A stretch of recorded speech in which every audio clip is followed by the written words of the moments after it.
ખેડૂત મિત્રો, આપણે ગુજરાતમાં જે દાડમની ખેતી કરી રહ્યા છીએ, પરંતુ ઘણા બધા ખેડૂત મિત્રો દાડમની ખેતીમાં જ્ઞાનના અભાવે આર્થિક નુકસાની વેઠવી રહ્યા છે. તો મિત્રો, ખાસ આપણે જ્યારે દાડમની ખેતી કરીએ છીએ અને અમે એક સર્વે કરેલ છે, તો સર્વેના આધારે જે દાડમની ખેતી કરી રહ્યા છે ખેડૂત મિત્રો, એના પરથી એક તારણ કાઢવામાં આવ્યું છે કે ખેડૂતોને શું મુશ્કેલીઓ પડી રહી છે દાડમની ખેતી કરવામાં. તો ખેડૂત મિત્રોને દાડમની ખેતી કરવામાં જે મુખ્ય પ્રશ્ન મૂંઝવી રહ્યા છે, એમાંનો એક પ્રશ્ન છે કે ખેડૂત મિત્રોને જે અલગ અલગ ખાતર વ્યવસ્થાપન કરવાનું હોય છે, અલગ અલગ વોટર સોલ્યુબલ આપવાનું હોય છે, એમાં પૂરતું જ્ઞાન નથી. અને જ્ઞાનના અભાવે ખેડૂત મિત્રોને જે પાકને પૂરતું પોષણ મળવું જોઈએ એ પૂરતું પોષણ મળતું નથી. ઇમ્બેલેન્સ ન્યુટ્રિશન પાકને થાય છે, જેથી પાક ઉપર વિપરીત અસર પડે છે અને જોઈએ એવું ઉત્પાદન પણ મળતું નથી અને જે ગુણવત્તા હોય છે દાડમની એ પણ મળતી નથી. તો મિત્રો, જે ખેડૂતોને પ્રશ્ન મૂંઝવી રહ્યા છે એમાં એક પ્રશ્ન એ પણ છે કે ખેડૂત મિત્રોને જે દાડમના પાકમાં જે પોષણ વ્યવસ્થાપન સમતોલ આહારના રૂપમાં ન થતું હોવાથી વોટરશૂટ જે કહીએ કે દાડમના પાકમાં એક મુખ્ય પ્રશ્ન છે, જે શરૂઆતની અવસ્થામાં ખેડૂત મિત્રોને બહુ સતાવી રહ્યો છે.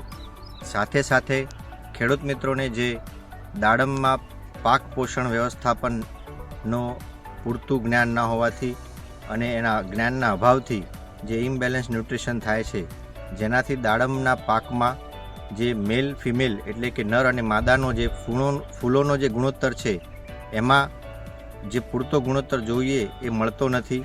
નર ફૂલોની સંખ્યા વધુ જોવા મળે છે, માદા ફૂલોની સંખ્યા ઓછી જોવા મળે છે. સાથે સાથે જે ફૂલોનું ખરણ છે એ પણ વધુ પ્રમાણમાં જોવા મળે છે. અને ફૂલોના ખરણની સાથે જે ફૂલમાંથી ફળ બનવાનું જે ફળનું સેટિંગ છે એમાં પણ પૂરતું સેટિંગ થતું નથી. બીજું, જે ફૂલોમાંથી ફળનું સેટિંગ થાય છે એના સમયગાળામાં પણ ઘણો ફેરફાર જોવા મળે છે.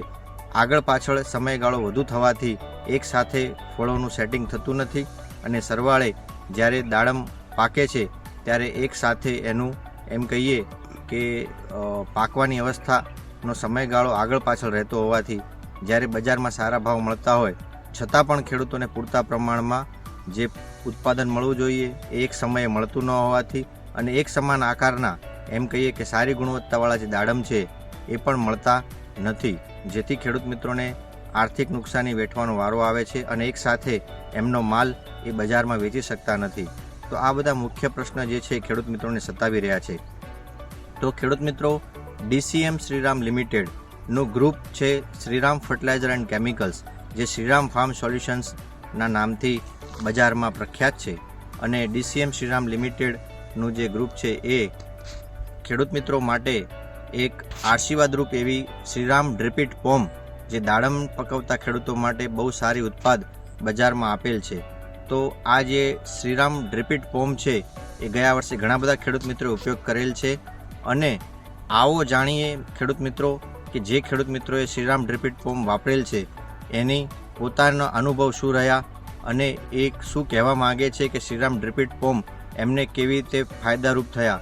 તો આવો જાણીએ શ્રીરામ ડ્રીપિટ પોમના અનુભવો ખેડૂતોના એમના જુબાની આપણે બધા સાંભળીશું.